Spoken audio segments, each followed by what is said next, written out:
Alrighty, buddy, back at OFR. I never, when we got back, I never did a completion like or anything because I forget what time it was, 2:30 in the morning. I'd been driving well over 24 hours. I was tired.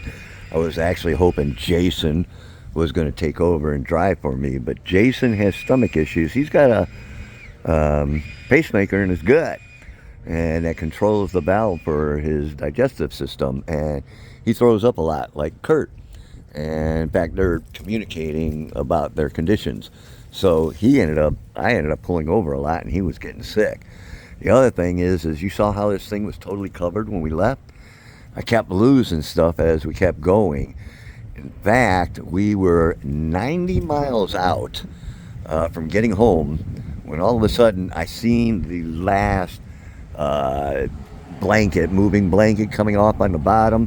So I knew it was coming off. I knew I had to stop and fix that. But I didn't, it was no big deal. I mean, they come loose. Things come loose, just like the wrap all came loose. And I started cutting it away as we went. This thing is solid. This is solid wood. I mean, it is heavy duty. That is for sure. But anyways, all of a sudden, the semi come up and started flashing me. And in fact, there's the other blanket right there. Started flashing me and honking. So I'm like, well, there's something more serious. So right up the street was a rest area, 88 miles out. I stopped. This sucker was halfway out of the van and was up against there. It came loose. It broke our straps. It broke two straps. And this strap came off and slid off the top. So luckily, I was able to get Jason to come out and give me a hand and get it fairly straightened. And I put it back on the best I could because I was by myself. We lost the 2x4 that we originally had in the back, obviously. This broke, so I had to be careful. And every 4 seconds, I was looking out that side mirror to make sure we got home, which we did, no problem.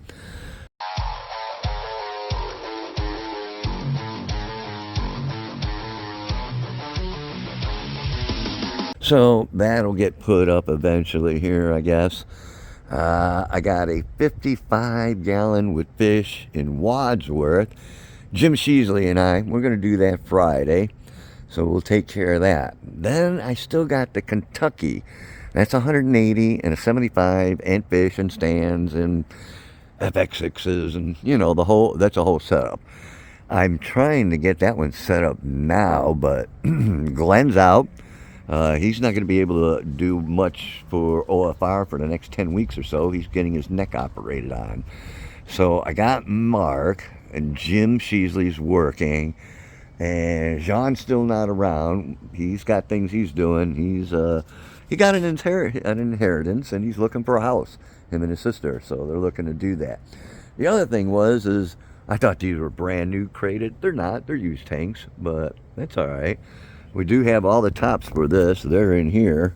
And that was nice. We got 3 out of 4. They gave us 3 of them. That's nice. There's the lids down there. So we got those. And we got another 125. So it looks in good shape. Just needs to be cleaned up a little bit. We've rescued way worse, that's for sure. So that's pretty much what's going on. I got to go in with Rich just because, they got a package. I'll take that in. I can't see any of the fish. I wonder if that's supposed to be out here, that box. Came out, did some work, and they left at Skylar, figures. There's one little one hiding down there by one of the tunnels. There's one over there. Of course, none of those lilies pop because it's just kind of too cold at night. But boy, they sure tried because the weather's been so nice. But everything is going to sleep. Alright. Oh, look at that. There's the ball. I think it's supposed to be over there. I wonder when they got it, but it's floating in the water. Hold on. Let's get this sucker. Oh, yeah. Okay, we'll put it back where it belongs. I think he's going to have to put a little silicone down and then put it there. Hold on. There we go. Oh, we got it at the garage sale or something. Which is cool. No problem. But the wind pushed it around. Okay. And then after those two rescues, there's not much going on. So it's getting to be wintertime. I got word from Eric. Eric's going to be flying. He would have been here, except for the flights kept changing and the price of the tickets kept going up. And, you know, he's doing this for nothing for me. So he's trying to save us a few bucks. So he did find something, called last night. He'll be here actually the 30th. He'll be coming in midnight. I got to go get him out of Cleveland Hopkins Airport at midnight on the 30th. And then I think he's got till the 3rd. So that should give us plenty of time. It'll be cold, but hey, whatever it takes to get this done. That's all I'm worried about. All right, so we're going to go in. I'll talk to Rich. And then we'll make up, I'll make some phone calls. Call Manning, Rob, Tyler, anybody. I got a list of my people, my helpers. And we'll see what we can do. One guy called, I forget his name. And he might be here for the OCA, which is next weekend, I believe. Or is it this weekend? I'll have to find out. And he might be bringing up a 12-inch Dovine. He was looking for a tank. And I seen all these tanks, so I'm like, Rich, I need a list. And he's like, the biggest tank we got's a 60. All the big ones are already sold and taken care of and gone. So, well, that's good. Get rid of these tanks. We got a few of them already. And I'm going to be picking up more. So, but I'll bet we're going to keep that that 540. I don't know, maybe not. Not keeping it. Well, that one's broke and had to be repaired. That 540 is good to go, and it's acrylic. I'll go in and we'll see. All right, everybody, stay tuned. Oh, I forgot. On the way down, I thought I'd get smart and call Herps Alive. And, of course, I got no answer. So I finally left a message saying, hey, guys, we got a case of food for you guys. Do you want it or not? So hopefully they'll give me a call here soon. And we can figure out what we're going to do with that. And maybe get an update on Herps Alive as well. Okay, looks like somebody's been cleaning up. This is all FX hoses and fittings and stuff. And then I come over and I'm like, oh, look at all the FXs. They should all be down in here, which they usually are. But yeah, they've been cleaning up and restacking and going through them, I guess. Awesome. That's the only place that Rich and I were talking about that might lead underneath here. There is nowhere else that has any sort of doorway or anything else that gets under this pool. And we know there's a crawl space all the way around this sucker because we can see from the outside and the wall. We discovered it last year. So I wonder if that's why he's doing it. Or he's just cleaning up. Probably that. But we'll see. As long as you're cleaning up, I'll bring it up. Hey, you want to take that panel off and see if there's anything underneath it? Never know. And hopefully Herps Alive calls us and we can get rid of this stuff. So somebody showed up. Skylar's in there. They wanted to get some fish, but we couldn't even get in the door. The door wouldn't open.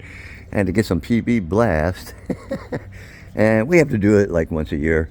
And now it opens just fine, but even I couldn't get in. So, and I brought two more straps, tie downs that I found at my house when I was cleaning out the garage and getting that ready for Eric. When I ran across two older straps, they need a little spring. So I stuck them up here on the trailer. So I'll get them out and I'll spray them down real quick. That way, because I know I broke one or two, and that way we got a couple more, and to make up for the ones that broke while we were bringing this bad boy home. We got to get this off. I'm going to need this to hit that West Virginia one. So we're here Friday with Jim Sheasley, me and him, and Rich. We'll go ahead and get the stand off. And then we'll work on getting that off probably Saturday when everybody else is here. But in the meantime, I'll go ahead and spray these down and we'll call it a day. All right, I sprayed these and got these guys working already, so we'll let them dry out. We got 2 more, and I've been just talking to Rich. We got another rescue. It's actually in West Virginia, and I didn't actually. Josh, Big Rich, and Tracy.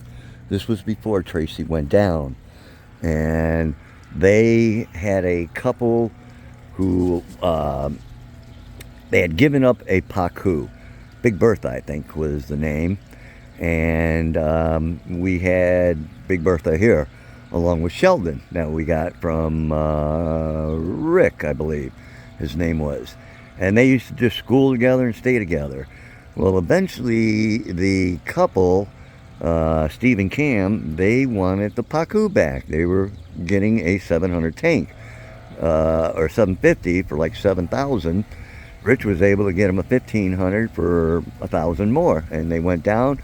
Him, Josh, and Tracy for like a week, went back and forth, 6 trips, set it all up, filtration, this and that, and got it going. Big Bertha's died. She passed away, and they called, and they want us to come get Sheldon now. So, and they're going to sell the tank. So, Rick, who's the original older Sheldon, but Sheldon went with Big Bertha, he's actually going to be there. He lived down that way. So we're going to go back down to West Virginia, and we're going to pick up Sheldon. And Sheldon is a big pacu. So we'll take the 300 with us, and we'll fill some of the water out of the 1,500-gallon tank, and just pick them up, put them in, and bring them home. 4.5 hour run. So we'll plan that here soon as well. All right, everybody, stay tuned. Go home, get this finished up, and continue on with what we need to do. Alright, everybody, so it wasn't much of a video, more update than anything, but it is what I have to do, and it is what I need to do. And by the way, that access panel I was showing you guys, yep, that's exactly why Big Rich and Josh and them moved all that. And there is no access. They did take off the paneling. So, we're going to work with, because this is for leveling where that other tank is that we wanted to set up for the big salt water there. But it's unlevel. There's a crack in the cement there. So we're going to, you know how they lift and level cement, but that cement's in a, you know, it's gravel on the bottom, we know that, and so forth. So we're going to see if we can get some sort of a jack under there, drill a small hole in the cement, get a jack under there, get it leveled, and then just fill the hole. We'll figure something out, but yeah, that's exactly, you know, I called it, so that's what they were doing. And, by the way, we did end up, at that White Castle that we couldn't go and we weren't allowed in. We found one another 10, 15 miles up the road where we were able to go in and get our White Castle. So me and Matt, we had White Castle. Unfortunately, Jason, like I said, wasn't doing good at all. So, alright everybody, so we're going to have some videos coming out. In fact, Friday I'll do one, setting one up for Saturday. And now we got to get Sheldon back, so we'll work on that one as well. Alright everybody, you stay tuned, stay fishy, hit that like and subscribe, and we'll go deeper with the Reaper.